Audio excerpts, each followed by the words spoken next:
차기 지도자 여론조사와 대한민국 정치 지형 변화. 한국갤럽이 실시한 차기 지도자 여론조사에서 새로운 주목할 만한 인물이 등장했습니다. 여권에서는 김문수 고용노동부 장관이 주목받고 있으며 한편 이재명 대표의 지지율은 37%로 독주를 이어가고 있습니다. 특히 한동훈 대표가 대통령 탄핵에 관여한 이후 그의 지지율은 5%로 급락했습니다. 대한민국의 정서상 배신자는 설 자리가 없다는 점이 이번 사태에서 드러났습니다. 김문수 장관의 부상과 보수층의 기대.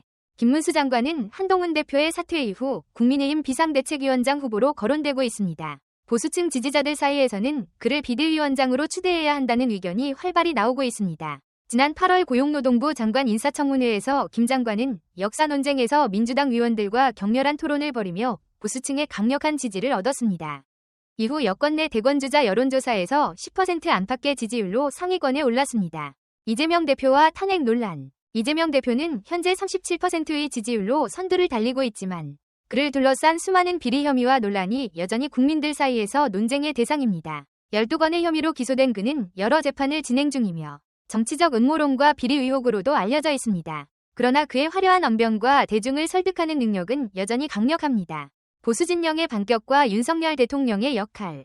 윤석열 대통령의 비상계엄 선포 이후 조기 대선을 향한 정치적 움직임이 가속화되고 있습니다. 김문수 장관은 보수진영의 새로운 희망으로 떠오르고 있으며 그를 중심으로 한대항마 구상이 진행 중입니다. 김 장관은 비판적 목소리에도 흔들리지 않는 태도로 투쟁력 있는 정치인의 면모를 보여주고 있습니다.